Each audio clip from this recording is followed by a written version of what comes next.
Olá pessoal, tudo bem com vocês? Começamos hoje a nossa aula de número 4 de ECA. Eu peço que você preste atenção, por quê? Porque a aula é realmente muito importante hoje. Nós vamos falar de atos infracionais, tema recorrente em prova.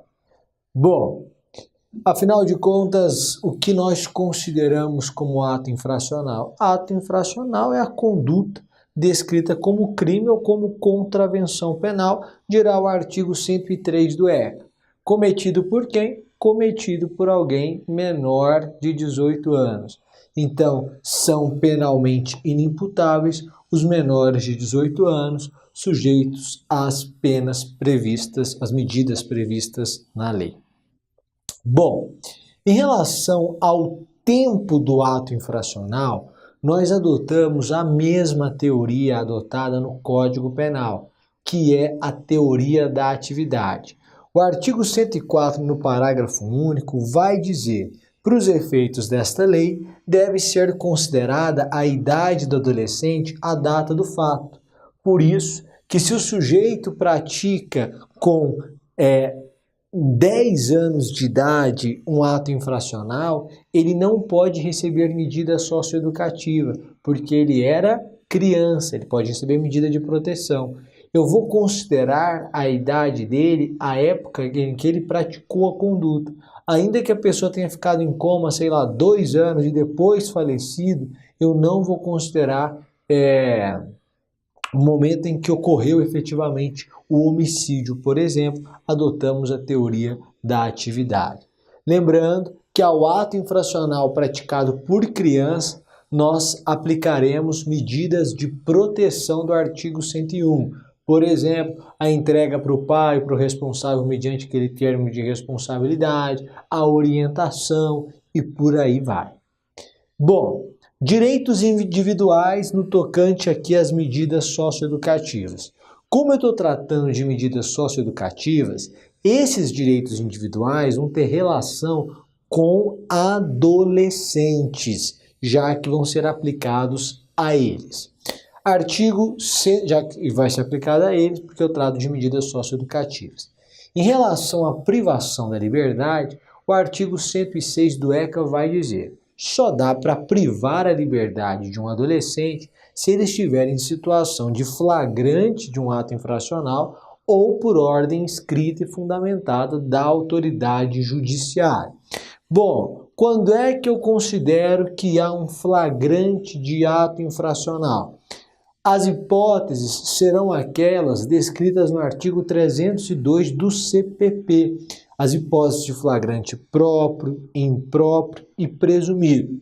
Flagrante próprio, quando o sujeito está cometendo ou acaba de cometer o ato infracional.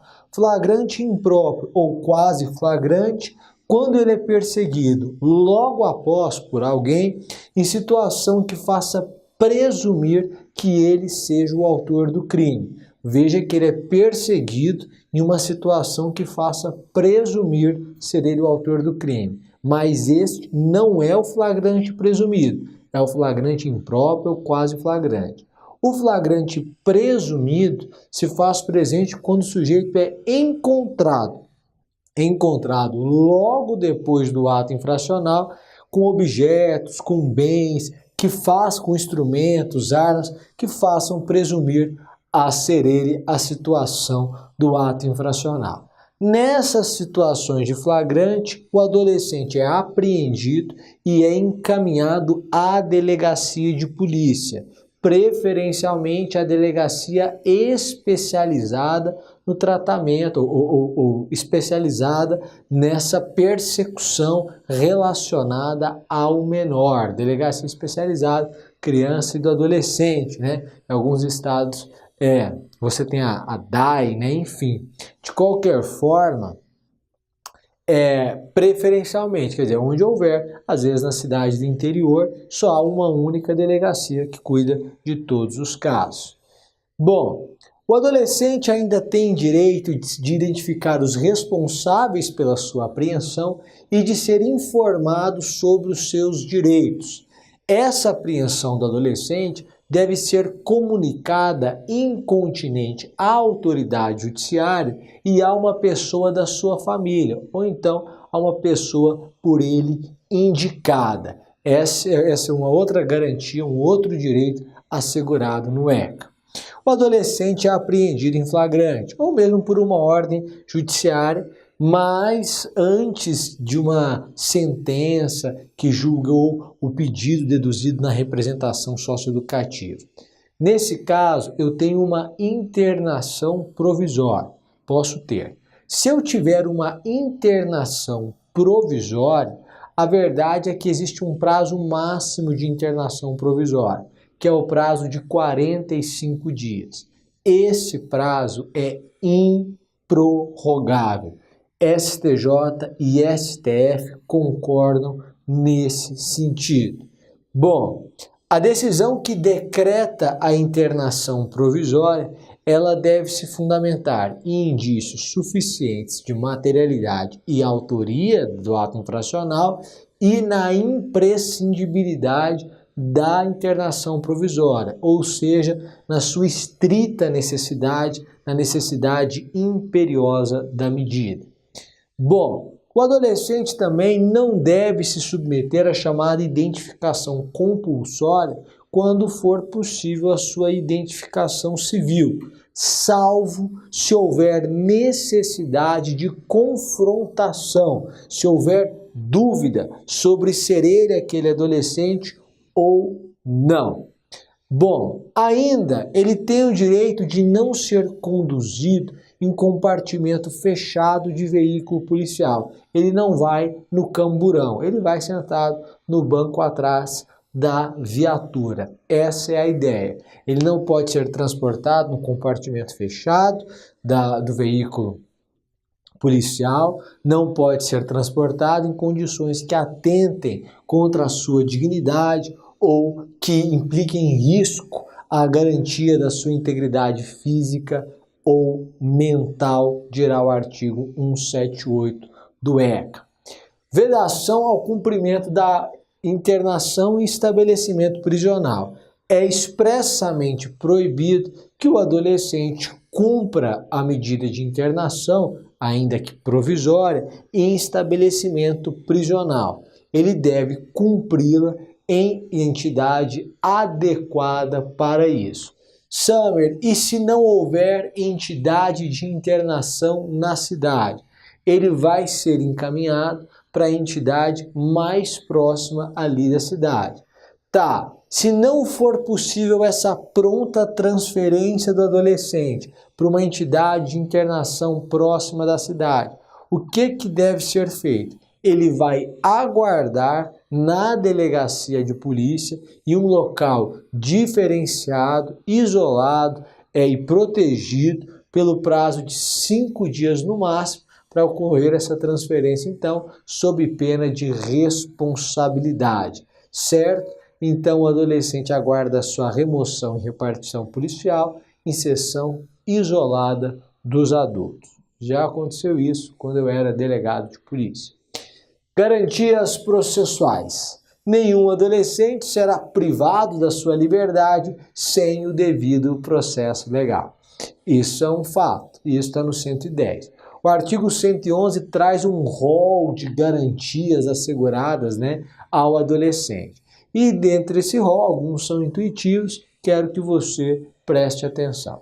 O primeiro deles é a garantia de pleno e formal conhecimento da atribuição de ato infracional. Ele tem que ter ciência de que responde a um processo pela prática de um ato infracional. E isso se dá por meio da citação do adolescente ou meio equivalente.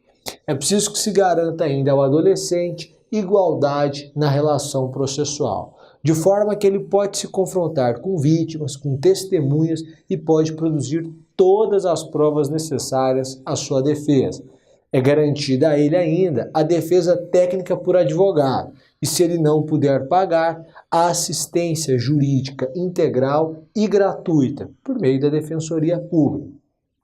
O direito de ser ouvido pessoalmente pela autoridade competente e o direito de solicitar a presença dos seus pais ou do seu responsável em qualquer fase do procedimento. Mas e o que é uma medida socioeducativa? A medida socioeducativa é uma medida sancionatória, obrigatória, imposta ao adolescente que praticou um ato infracional, mas com caráter eminentemente pedagógico e que, portanto, tem por finalidade a responsabilizar o adolescente pela prática do ato infracional, se possível através da reparação do dano, tem por finalidade desaprovar o ato infracional praticado, mas também tem por finalidade integrar esse adolescente no meio social, permitindo uma reorganização dos seus valores e, portanto, promovendo esse adolescente socialmente. Então, é uma medida sancionatória que encerra o programa de caráter pedagógico imposta ao adolescente autor de ato infracional, buscando reorganizar seus valores pessoais, sem prejuízo de ser uma resposta à violação da ordem, assumindo caráter preventivo. Tem por objetivo responsabilizar o adolescente, sempre que possível incentivando a reparação do dano, a integração social e a garantia dos seus direitos individuais e sociais e a desaprovação da sua conduta infracional.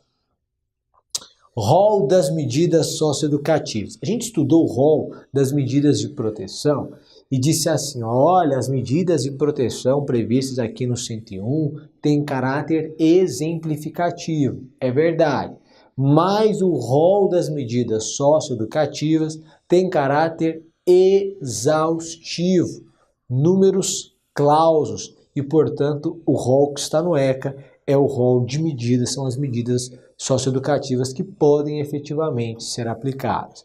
O artigo 112 diz que, verificada a prática de um ato infracional, a autoridade competente pode aplicar ao adolescente advertência, que é a mais branda das medidas socioeducativas, obrigação de reparar o dano, prestação de serviços à comunidade e liberdade assistida. Todas essas têm em comum o fato de não privarem nem parcialmente o adolescente da sua liberdade. Ainda podem ser impostas as medidas de semi-liberdade e de internação, que têm caráter de privação, pelo menos parcial, da liberdade, no caso da semi-liberdade. E ainda é possível a aplicação de qualquer medida de proteção. Vale ressaltar que as medidas de proteção podem ser aplicadas cumulativamente com as medidas socioeducativas. Em hipótese alguma vai ser admitida a prestação de trabalho forçado, evidentemente, e adolescente com deficiência ou com doença mental recebe um tratamento individual e especializado em local que seja adequado às suas condições, efetivamente tratando-se desse adolescente e tratando esse adolescente. Bom, requisitos para escolher a medida socioeducativa. Quer dizer que o sujeito cometeu uma medida socioeducativa, o juiz pode aplicar a ele advertência, pode aplicar a ele liberdade assistida, pode aplicar a ele prestação de serviços à comunidade, pode aplicar a ele obrigação de reparar o dano, pode aplicar a ele internação, semi-liberdade. Mas como é que o juiz escolhe? Quais são os critérios para escolher a medida socioeducativa? O juiz deve levar em conta a capacidade de cumprimento daquela medida socioeducativa pelo adolescente. Deve considerar ainda as circunstâncias fáticas em que ocorreu esse ato infracional. E é preciso considerar também a gravidade do ato infracional praticado. Agora, a lei do SINASE, na lei 2.594 de 2012, vai dizer no artigo 49, parágrafo 2º, que o adolescente não pode ser prejudicado por uma falha do Estado. De maneira que, se não houver um estabelecimento que permita o cumprimento do ato infracional, da medida socioeducativa em meio aberto, o adolescente não pode ser, por exemplo, imposto a ele uma medida socioeducativa que prive sua liberdade. Veja que o diz: a oferta irregular de programas de atendimento socioeducativo em meio aberto não pode ser invocada como motivo para aplicação ou mesmo para manutenção do adolescente em medida socioeducativa de privação da liberdade. Por exemplo, o adolescente iria receber aqui uma liberdade assistida. Mas como não existe equipe para assessorá-lo nessa liberdade assistida, ele vai lá, o juiz o coloca em regime de semi-liberdade. Não é possível, porque ele não pode pagar por uma falha do Estado.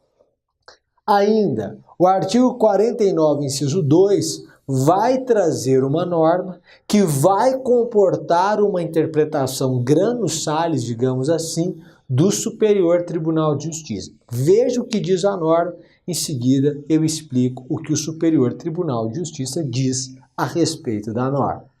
É direito do adolescente submetido à medida socioeducativa a ser incluído em programa de meio aberto quando inexistir vaga para o cumprimento de medida de privação da liberdade, exceto nos casos de ato infracional cometido com grave ameaça ou violência à pessoa, quando o adolescente deverá ser internado na unidade mais próxima do seu local de residência. Qual que é a ideia aqui?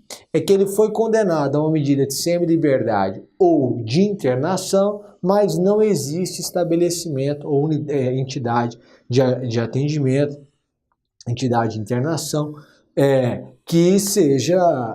que comporte a inclusão desse adolescente. Nesse caso, a lei diz, ele vai ser colocado em regime para cumprir uma medida socioeducativa em meio aberto, exceto se ele tiver praticado um ato infracional com violência ou grave ameaça, porque aí ele vai ser colocado em uma unidade mais próxima de internação. O STJ vai dizer que o 49, inciso 2, tem que ser interpretado de acordo com o caso concreto, de acordo com a necessidade, considerando as circunstâncias fáticas do ato infracional praticado, considerando as circunstâncias do próprio adolescente infrator.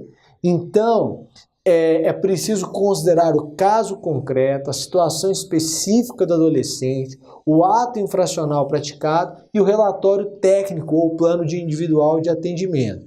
O simples fato de não haver vaga para cumprimento de medida de privação de liberdade em unidade próxima da residência do adolescente também não impõe a sua inclusão em programa de meio aberto. Pode ser que você o coloque em uma unidade até mais distante, desde que seja imperiosa a necessidade de internar esse adolescente. Cumulação e substituição de medidas. Quando você lê o 113 do ECA, combinado com o artigo 99, você chega à conclusão de que é possível cumular medidas socioeducativas com medidas de proteção. E é possível a substituição dessas medidas aplicadas. O Supremo Tribunal Federal vai dizer, olha, substituição das medidas é possível, mas substituir uma medida socioeducativa por outra medida socioeducativa mais gravosa só será possível se houver o descumprimento da primeira, como sanção, portanto, hipótese de regressão. Bom, para a imposição de medida mais gravosa em caráter substitutivo, porque, por exemplo, ele está descumprindo a medida socioeducativa, é preciso ouvir esse adolescente antes, homenagem ao devido processo legal e à ampla defesa. Inclusive, esse é o teor da súmula 265 do STJ, que vai dizer que é necessária a oitiva do menor antes de se decretar a regressão da medida socioeducativa.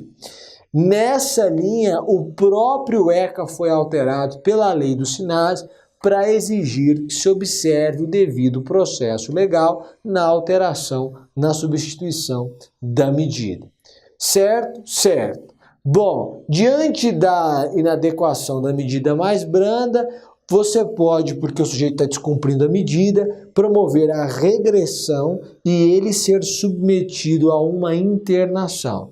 Nesse caso, da internação como resultado de descumprimento de medida anteriormente imposta, e, portanto, como hipótese de regressão, o seu prazo máximo é de 3 meses. Certo? Certo. Na linha do que eu disse a você, o Supremo entende que é possível a substituição de medidas de proteção. Agora, substituição de medida socioeducativa por outra mais grave, só na hipótese de regressão, porque houve o descumprimento da medida socioeducativa aplicada.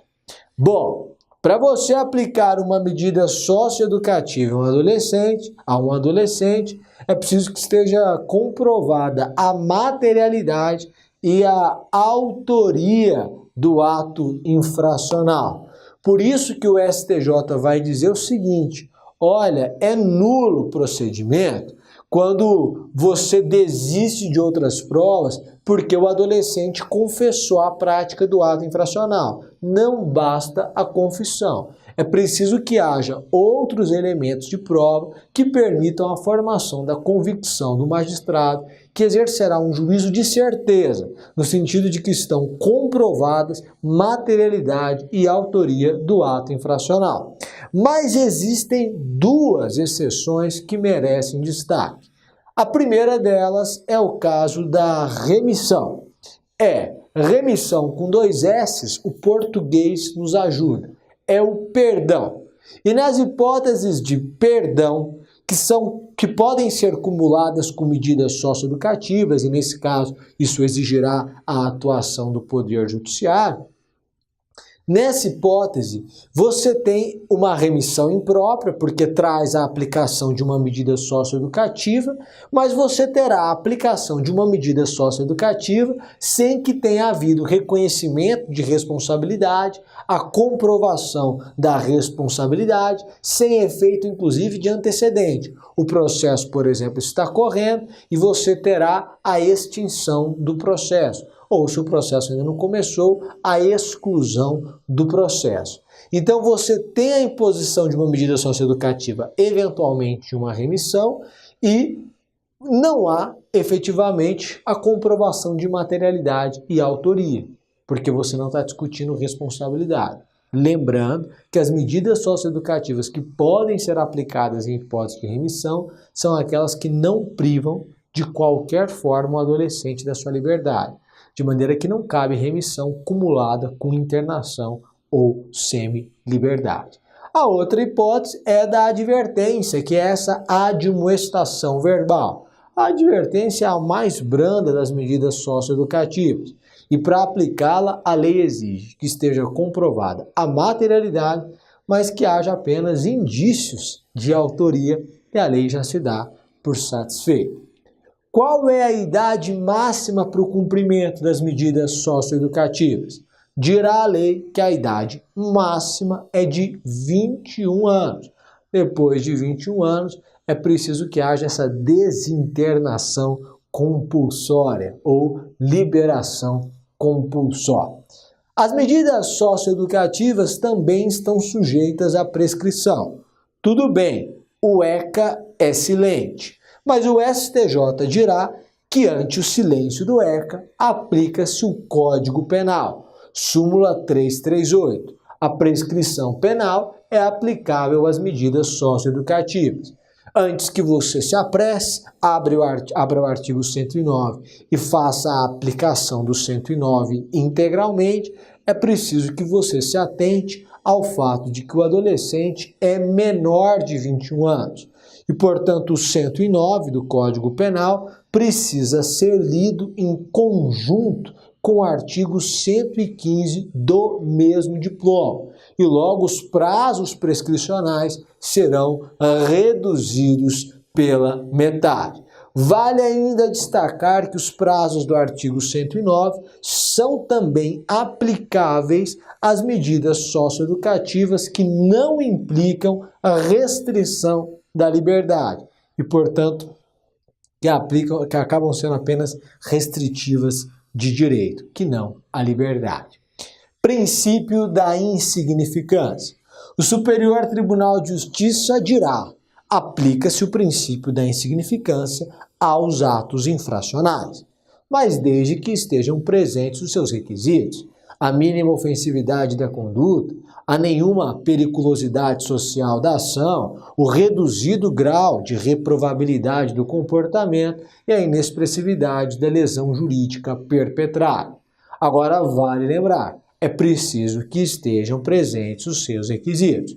Por isso que o STJ vai dizer, se o ato infracional foi praticado com violência ou grave ameaça à pessoa, ou se há uma reiteração na prática de ato infracional, não é possível que se aplique o princípio da insignificância. Por quê? Porque se houve violência ou grave ameaça, não pode possível dizer que houve mínima ofensividade dessa sua conduta. E se há reiteração, não é possível dizer que não há periculosidade social da ação. Bom, as medidas socioeducativas em espécie. A advertência, como eu falei para você, é uma admoestação verbal que vai ser reduzida a termo e assinada. Em resumo, é uma bronca formalizada. A obrigação de reparar o dano encontra a previsão no artigo 116, que vai dizer o seguinte, olha, se o ato infracional veio carregado de dano patrimonial, a autoridade pode determinar, se for o caso, que o adolescente repare esse dano, que ele restitua a coisa, ou então que ele compense de qualquer outra forma o prejuízo da vítima. Veja você que a obrigação de reparar o dano é uma hipótese de responsabilidade civil de incapaz, porque é o adolescente que deve responder, e não seu pai ou seu responsável. De forma que, se não for possível responsabilizar o adolescente em si, não é possível que se aplique a obrigação de reparar o dano, porque não pode o pai ser responsabilizado por ato infracional que o filho praticou. Essa é a ideia. Quais são as formas de aplicação da obrigação de reparar o dano? Ou você manda o sujeito pagar, ou você manda o sujeito restituir a coisa, ou você manda o sujeito compensar de outra forma o prejuízo que causou. Por exemplo, ele é marceneiro. Então, o adolescente sabe técnicas de marcenagem, auxiliar de pedreiro, e a vítima está querendo construir um muro ou fazer o guarda-roupa da casa, e aí, nesse caso, ele vai prestar o serviço ali, e essa é a medida compensatória. Se não houver a possibilidade de reparação do dano, a medida vai ser substituída por outra que se mostre adequada, porque o pai não pode pagar a conta do filho. Em relação à prestação de serviços à comunidade, o adolescente vai ser obrigado a trabalhar de forma gratuita e em tarefas de interesse geral. Trabalhar em escola, trabalhar em hospital, trabalhar em um estabelecimento congênito, por 8 horas semanais, geralmente aos sábados, aos domingos, aos feriados, de forma que não atrapalhe os estudos e não atrapalhe a jornada normal de trabalho desse adolescente. Vale destacar que a prestação de serviços à comunidade, ela pode ser cumprida pelo prazo máximo de 6 meses. Veja você, prazo máximo de 6 meses. Você vai ver uma diferença que sempre cai em prova.